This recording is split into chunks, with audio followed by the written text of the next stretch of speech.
तो friends, exercise 2.2 का question number 1 है, find the zeros of the following quadratic polynomial and verify the relationship between the zeros and the coefficient. तो पहले हमें कुछ quadratic polynomials दिए हुए हैं, उनके जीरोस निकालने हैं एंड हमें जीरोस एंड कोएफिशिएंट के बीच का relation, that is sum of zeros and product of zeros का रिलेशन कोएफिशिएंट के साथ वेरीफाई करना है। तो पार्ट 1 है हमारा x square minus 2x minus 8 equals to 0। इसको हम x के लिए सॉल्व कर लेंगे। क्वाड्रेटिक इक्वेशन को x के लिए सॉल्व करने के लिए इसको हमें फैक्टराइज करना होगा। फैक्टराइज करने के लिए मिड टर्म स्प्लिट करना होगा सच दैट जो दो टर्म्स आएंगे उनका product first term and last term, that is first term and last term का प्रोडक्ट हो गया -8 स्क्वायर के इक्वल हो और उनका सम जो है वो -2x के इक्वल हो। तो हम देख सकते हैं कि अगर -2x को हम -4x एंड +2x में स्प्लिट करेंगे तो इन दोनों ही टर्म्स का प्रोडक्ट हो जाएगा -8x स्क्वायर। तो यहाँ -2x की जगह लिख देते हैं -4x and +2x -8 equals to 0। अब इन दोनों में कॉमन क्या है, x बाहर ले लेंगे, ये बच गया x -4 प्लस इन दोनों में कॉमन है 2 बाहर ले लेते हैं, ये बच गया x -4।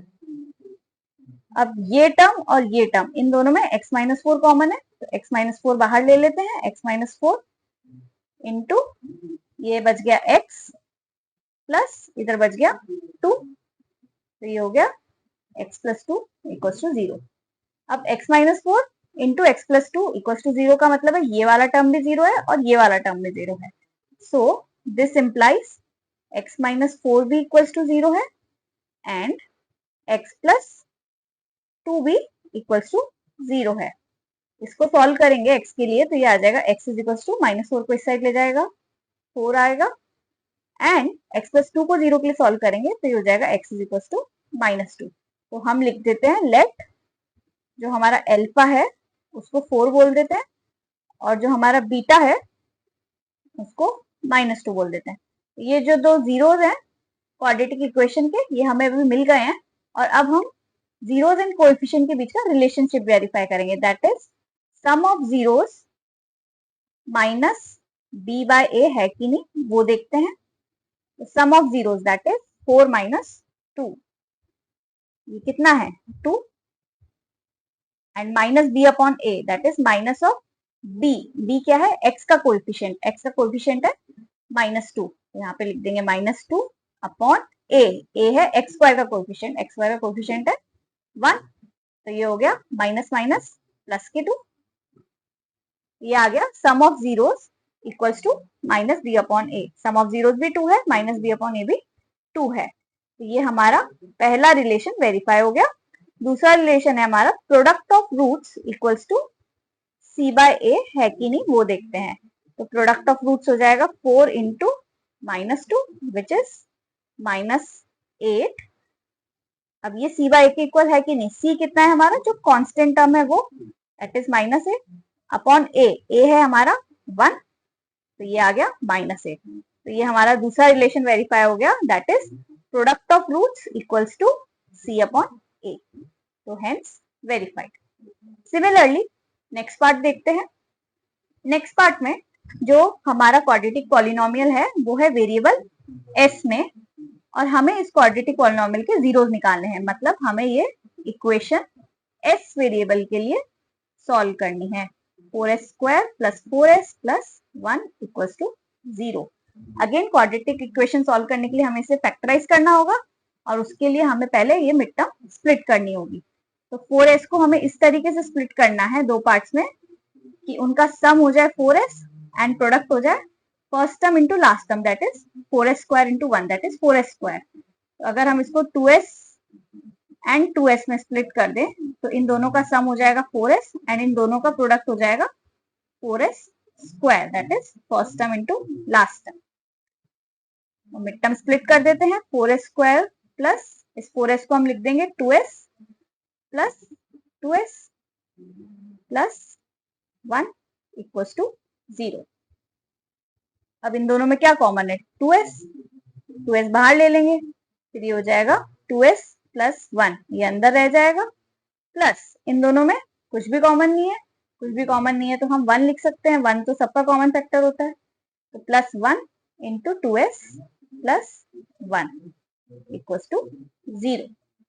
अब इस टर्म एंड इस टर्म में 2s प्लस 1 कॉमन है, तो 2s प्लस 1 बाहर ले लेंगे, बाकी बच गया, इधर बच गया 2s और ये हो गया प्लस का 1, तो ये हमारे पास आ गया 2s plus 1 into 2s plus 1 equal to 0, which implies ये भी 0 है एंड ये भी 0 है, मतलब 2s प्लस 1 भी 0 है और ये दूसरा वाला जो है वो भी सेम ही है, 2s प्लस 1 इक्वल टू 0। तो यहाँ से s के लिए सॉल्व करेंगे तो ये आ जाएगा प्लस 1 इस साइड जाएगा -1, 2 नीचे जाएगा तो हो जाएगा -1/2, इधर से भी s इक्वल टू -1/2, तो दोनों ही जीरोस इक्वल आए हैं विच इज -1/2। तो हमारे अल्फा और beta that is zeros of quadratic polynomial हो गया, अल्फा हो गया -1/2 एंड बीटा भी हो गया -1/2। अब रिलेशनशिप वेरीफाई कर लेते हैं जीरोस एंड कोएफिशिएंट के बीच में, that is alpha plus beta minus b upon a है कि नहीं वो चेक करना है हमें। अल्फा प्लस बीटा कितना हुआ, माइनस का half minus half equals to, इसको ऐड करेंगे आ जाएगा -1। अब ये माइनस बी अपॉन ए के इक्वल है कि नहीं, तो माइनस बी क्या है, एक्स का कोएफिशिएंट, एक्स का कोएफिशिएंट है हमारे पास 4 अपॉन ए, ए का वैल्यू है दैट इज एस स्क्वायर का कोएफिशिएंट जो कि है 4, तो ये हो गया -4 अपॉन 4 विच इज -1। तो alpha plus beta that is sum of zeros equals to minus b upon a आ गया, तो हमारा फर्स्ट रिलेशनशिप वेरीफाई हो गया। दूसरा रिलेशनशिप है हमारा alpha into beta, alpha into beta that is product of root c by a के इक्वल है कि नहीं वो देखना है, तो ये हो गया -1/2 into -1/2 that is product of roots, ये कितना आ जाएगा -1/2 इंटू -1/2 माइनस माइनस प्लस हो जाएगा एंड 2 इंटू 2 4 1/4, ये c अपॉन a के इक्वल है कि नहीं, तो c कितना है हमारा constant term that is 1 upon a, a क्या है s स्क्वायर का कोएफिशिएंट दैट इज 4, तो ये आ गया हमारा product of roots equal to c by a, तो ये हमारा दूसरा रिलेशनशिप भी वेरीफाई हो गया। सिमिलरली पार्ट 3 देखते हैं। पार्ट 3 में क्वाड्रेटिक इक्वेशन दे रखा है हमें 6x² -3 -7x, तो पहले तो हम इसको स्टैंडर्ड फॉर्म में लिख लेते हैं, दैट इज इसमें कांस्टेंट टर्म को बीच में लिख के आपको कंफ्यूज करने की कोशिश की गई है, तो हम पहले इसे स्टैंडर्ड फॉर्म में लिखेंगे, तो इसको हम लिख सकते हैं 6x² -7x -3, कांस्टेंट टर्म को लास्ट में रखेंगे, x वाली टर्म को बीच में रखेंगे और x² वाली टर्म को सबसे पहले रखेंगे ताकि कोई कंफ्यूजन ना हो। अब हमारा ये a आ गया, ये b आ गया और ये c आ गया। नाउ अब हमें इसको जीरोस निकालने हैं, जीरोस निकालने तो हमें इस इक्वेशन को x के लिए सॉल्व करनी है, तो दिस इक्वल्स टू 0 हमें सॉल्व करना है। एक क्वाड्रेटिक इक्वेशन को x के लिए सॉल्व करने के लिए उसको फैक्टराइज करना होगा और फैक्टराइज करने के लिए हमें मिड टर्म को स्प्लिट करना होगा। मिड टर्म को स्प्लिट ऐसे करना है कि जो दो टर्म्स आएंगी उन दोनों का product first term into last term that is 6x² -3x which gives -18x², उन दोनों का प्रोडक्ट होना चाहिए माइनस के 18x² एंड उन दोनों का सम होना चाहिए माइनस के 7x। तो हम इजीली देख सकते हैं कि अगर -7x को हम -9x एंड प्लस के 2x में स्प्लिट कर दे तो इन दोनों टर्म्स का सम माइनस का 7x आ जाएगा, इन दोनों का प्रोडक्ट हो जाएगा माइनस का 18x²। तो चलिए 6x² -7x को हम लिख देते हैं माइनस के 9x प्लस के 2x, फिर हमारा constant term that is minus का 3 इक्वल्स टू 0।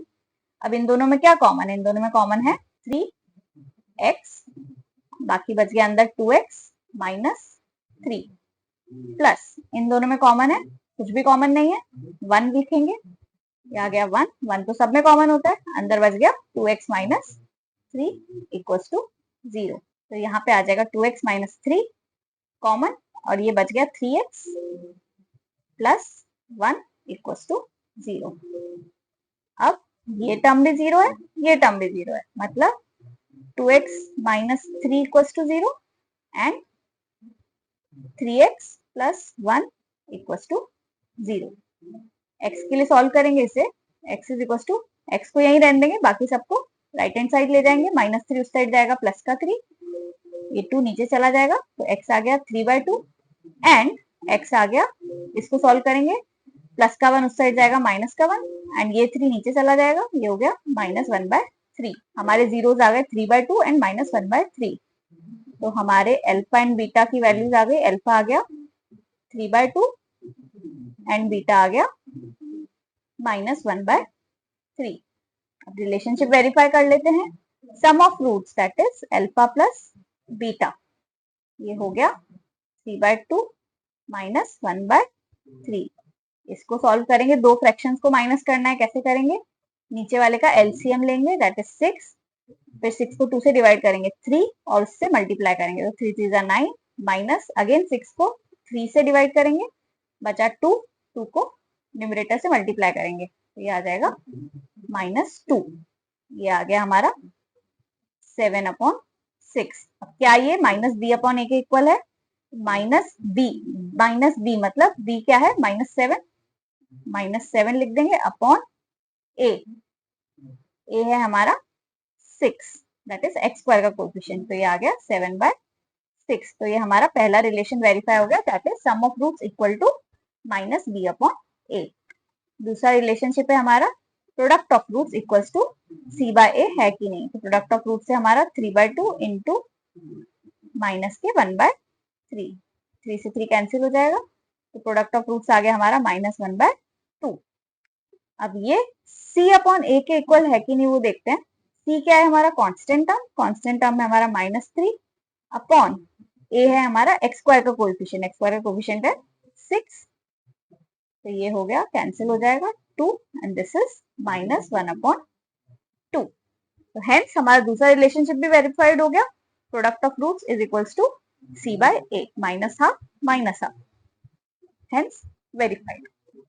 नेक्स्ट पार्ट है हमारा 4u² प्लस 8u। अब इस क्वाड्रेटिक इक्वेशन में वेरिएबल है u, तो u के लिए हमें सॉल्व करना होगा ताकि हम जीरोस निकाल सकें। 4u² plus 8u equals to 0 को हम u वेरिएबल के लिए सॉल्व करेंगे। अब इन दोनों में क्लियरली 4 कॉमन है एंड u कॉमन है, 4u कॉमन ले लेंगे, ये बच गया u प्लस यहाँ पे बच गया 2 इक्वल्स टू 0। अब ये भी 0 है एंड ये भी 0 है, ये हो गया 4u equals to 0 that is u equals to 0 and u plus 2 equals to 0, तो ये आ गया u इक्वल्स टू -2। ये दो हमारे जीरोस आ गए, तो हमारे अल्फा आ गया 0 एंड बीटा आ गया -2, ये हमारे दोनों जीरोस आ गए, जीरोस निकाल लिया। अब हमें रिलेशनशिप वेरीफाई करना है कि अल्फा प्लस बीटा -b/a देखना है इक्वल है कि नहीं, तो ये हो जाएगा alpha plus beta that is 0 - 2 equals, ये हो जाएगा -2। अब ये हमें देखना है -b/a के इक्वल है कि नहीं, -b/a मतलब -b क्या है, u का कोएफिशिएंट यहाँ पे है 8 एंड अपॉन a है हमारा u स्क्वायर का कोएफिशिएंट, ये हो गया 4, तो ये आ गया -2। ये हमारा वेरीफाई हो गया कि sum of roots equal to -b/a है, दोनों का वैल्यू आ गया -2, तो हमारा पहला रिलेशनशिप वेरीफाई हो गया है। दूसरा है हमारा product of roots equals to c/a है कि नहीं, वो देख लेते हैं। प्रोडक्ट ऑफ रूट्स कितना है हमारा, 0 इंटू -2, ये आ गया 0 इक्वल्स टू c/a मतलब कांस्टेंट टर्म अपॉन a का वैल्यू तो हमें मालूम है 4 है, कांस्टेंट टर्म आप देख सकते हैं इस क्वाड्रेटिक इक्वेशन में कांस्टेंट टर्म नहीं है, मतलब 0 है, तो c हो गया हमारा 0, तो ये आ गया 0, तो हमारा product of roots equals to 0 है which is equals to c/a, तो ये हो गया हमारा दूसरा रिलेशनशिप वेरीफाइड। नेक्स्ट पार्ट है हमारा पार्ट 5, इसमें है t² - 15। अब इसमें जो क्वाड्रेटिक इक्वेशन दिया है वो है टी स्क्वायर माइनस 15 एंड इसमें वेरिएबल है टी, तो हमें इस क्वाड्रेटिक इक्वेशन को टी वेरिएबल के लिए सॉल्व करना है। तो ये हो गया T square minus 15 equal to 0। अब इसको हम लिख सकते हैं टी स्क्वायर माइनस 15 को हम लिख सकते हैं रूट 15 का स्क्वायर इक्वल टू 0। अब ये क्या है, A square minus B square. हमने प्रीवियस क्लासेस में क्या पढ़ा है कि A square minus B square को हम फैक्टराइज करके लिख सकते हैं क्या, A plus B into A minus B. तो इसको हम लिख सकते हैं T plus root 15 and into T minus root 15, A plus B A minus B equal to 0। ये हो गया हमारा quadratic equation factorise and this gives us, ये भी 0 है और ये भी 0 है, मतलब टी प्लस रूट 15 भी 0 है एंड टी माइनस रूट 15 भी 0 है। इधर से हमारे जीरोस आ जाते हैं, T is equal to minus root 15 and T is equal to, ये इस साइड जाएगा तो रूट का 15। तो ये हमारे जीरोस आ गए, तो हमारा अल्फा बीटा कितना आ गया, अल्फा हो गया हमारा माइनस रूट 15 एंड बीटा हो गया हमारा प्लस के रूट 15। तो ये हमारे जीरोस आ गए। अब हमें रिलेशनशिप वेरीफाई करना है, that is sum of roots alpha plus beta minus b upon a है कि नहीं वो देखना है। Alpha plus beta that is minus के रूट 15 एंड प्लस के रूट 15 कैंसिल हो जाएगा। Alpha plus beta that is sum of roots आ गया हमारा 0। अब ये माइनस बी अपॉन ए के इक्वल है कि नहीं, माइनस बी, बी मतलब टी का कोएफिशिएंट। अब टी का यहाँ पे कोई टर्म नहीं है, मतलब टी का कोएफिशिएंट 0 है अपॉन ए, ए मतलब टी स्क्वायर का कोएफिशिएंट, टी स्क्वायर का कोएफिशिएंट है 1, तो ये हो गया 0। मतलब sum of roots equals to minus b upon a, मतलब हमारा पहला रिलेशनशिप वेरीफाई हो गया। दूसरा है हमारा product of roots equals to c upon a. तो प्रोडक्ट ऑफ रूट्स कितना है, माइनस रूट 15 इंटू रूट 15। अब ये कितना आया, minus root 15 into root 15 that is root 15 का स्क्वायर विच इज 15। अब ये सी बाय ए के इक्वल है कि नहीं, सी कितना है हमारा constant term that is minus 15 upon a, a है हमारा टी स्क्वायर का कोएफिशिएंट दैट इज 1, तो ये आ गया माइनस 15। तो product of roots equals to c upon a, दोनों का वैल्यू आ गया माइनस 15। तो ये हो गया हमारा दूसरा रिलेशनशिप वेरीफाई। नेक्स्ट पार्ट पे चलते हैं। अब हमें क्वाड्रेटिक इक्वेशन दे रखी है 3x square minus x minus 4 equals to 0। अब इसको हमें x के लिए सॉल्व करना है, तो पहले से फैक्टराइज करना होगा। फैक्टराइज करने के लिए हम मिड टर्म स्प्लिटिंग करेंगे, दैट इज हमें माइनस एक्स को ऐसे स्प्लिट करना है कि जो दो टर्म्स आएंगे उनका प्रोडक्ट हो first term and last term के प्रोडक्ट के equal, that is 3 into minus 4 minus 12 और एक्स स्क्वायर। तो माइनस एक्स को ऐसे स्प्लिट करना है कि प्रोडक्ट जो है माइनस 12 एक्स स्क्वायर आ जाए। तो माइनस एक्स को हम लिख सकते हैं माइनस के 4x एंड प्लस के 3x। इन दोनों का सम है माइनस एक्स एंड दोनों का प्रोडक्ट है माइनस का 12x स्क्वायर। तो माइनस एक्स की जगह लिख देते हैं माइनस के 4x प्लस के 3x माइनस 4 इक्वल्स टू 0। अब इन दोनों में x कॉमन है, x बाहर ले लेते हैं, बच गया अंदर 3x माइनस 4 प्लस इन दोनों में कुछ कॉमन नहीं है, कुछ कॉमन नहीं है तो 1 लिखेंगे, 1 सबका कॉमन फैक्टर है। ब्रैकेट में बच गया 3x minus 4 equals to 0। 3x minus 4 3x minus 4 दोनों ही टर्म्स में कॉमन है, तो 3x माइनस 4 को हम बाहर ले लेंगे। बाकी बच गया इसका कोएफिशिएंट है x प्लस इधर बच गया 1 इक्वल्स टू 0। अब ये भी 0 है, ये भी 0 है, मतलब 3x माइनस 4 भी 0 है एंड x प्लस 1 भी 0 है। तो x आ गया हमारा, इसको x के लिए सॉल्व करेंगे, माइनस 4 इस साइड जाएगा 4 आ जाएगा एंड 3 नीचे चला जाएगा, x आ गया हमारा 4/3 और इसे सॉल्व करेंगे तो x आ जाएगा प्लस का 1, राइट हैंड साइड में जाएगा तो माइनस का 1। तो ये आ गए हमारे दोनों जीरोस। तो हमारे अल्फा की वैल्यू आ गई 4/3 एंड जो हमारा दूसरा जीरो है बीटा, उसकी वैल्यू आ गई -1। अब हम रिलेशनशिप वेरीफाई कर लेते हैं, that is sum of roots alpha plus beta कितना है 4/3 -1 कितना आ गया 4 -3/3 दैट इज 1/3।